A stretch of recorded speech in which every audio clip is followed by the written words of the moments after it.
Have you ever wondered why steroids even exist?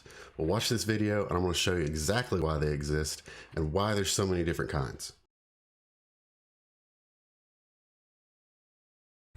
All right, so first of all, if we're going to look at why they exist, we need a quick history lesson about them. All right, so to my knowledge, testosterone was synthesized in like the 30s, 1935, something like that. Fast forward 10 years later, the Russians were using them in the Olympics. Fast forward another 50 years later, I think like 1980 something, that's when the first steroid handbook came out, Bill Llewellyn's handbook that I think most bodybuilders will know about. And then from the 80s to now, that's a lot of time in between that handbook and now with everything that we've learned. Okay, so that's sort of the timeline of the progression of things. And there's all these different drugs in between that have been created. So why do they even exist? So the main reason they exist is we want to provide the therapeutic benefits of testosterone to people that basically can't take testosterone. Now, why would someone not be able to take it? Well, it's people that are androgen sensitive. So they want the anabolic effects of testosterone without getting those androgenic side effects, okay? So that's people like elderly people that are autoimmune, sick people. Everyone knows a lot of studies about AIDS patients when different steroids are made for them. Even some children, it's made for them. Women, that's like a huge one. Tons of studies on different steroids and how they affect women with osteoporosis and things like that.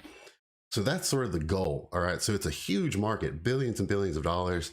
These pharmaceutical companies see that and they're making drugs over time. And they're saying, okay, we have a drug that's going to provide what testosterone has, but you're not going to get all those side effects. And then this other company, here's a list of some companies just to show you. They're like, okay, well, we have one that's also going to do that. And it's got these other different little characteristics and you could use that. So there's all these companies are getting drugs that essentially do the same thing, but have different characteristics and side effect profiles, right? And these are going to be beneficial to different groups of people. Obviously, there's more things you can use steroids for than just giving it to people, like cattle. So that's like a big one.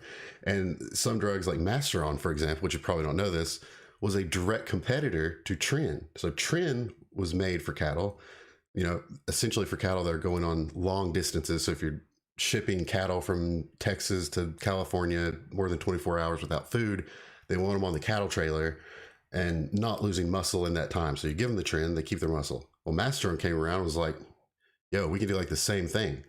Now, if you told someone that, they'd probably think you're lying because for whatever reason, people think Masteron sucks. Now, that's sort of a different rabbit hole we're going down, but look at this chart. So this is just sort of a look at these different companies and what they've provided and the different dosages and how they work. Now, if you just look at this chart, sort of stand back and look at it, you'll see that they're all providing an anabolic benefit. So this is essentially, we'll just say how much muscle a drug can make at different dosages, right?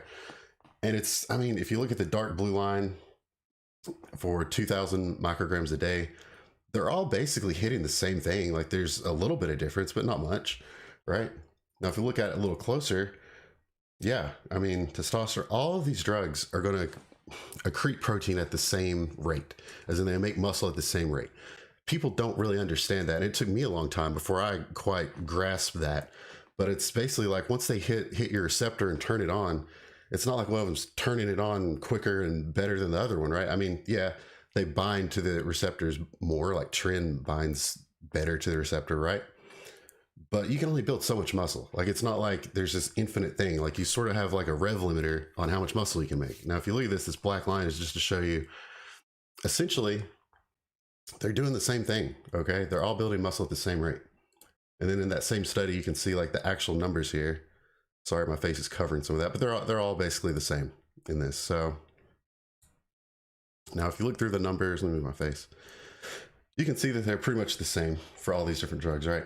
Now, with that being said, all of these drugs are not approved for human use now, like Tren's not approved for human use for good reason. So I just wanted to make that apparent too, that just because something was created doesn't mean it was safe.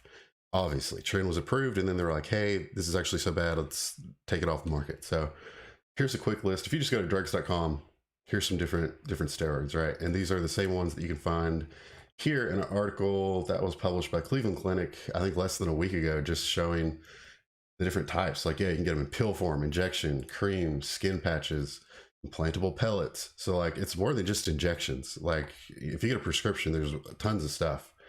Now here's a list of the different ones you can actually get a prescription for.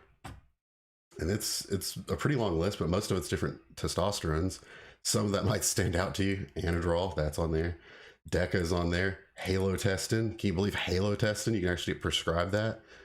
As crazy as people think halotestin is, you can actually get that prescribed. It's on here. So when you start thinking about why something exists like steroids, that's why. There's so many other uses more than just building muscle. It's essentially made for your body to not lose muscle too. That's another big reason for it. So I think this should answer a lot of your questions as to why they're produced. But if you like some more videos on this, as far as like, I don't know, what's not approved for human use or something like that, leave a comment below. And if you like videos like this, subscribe to the channel. I'd love to put out more for you. Thanks.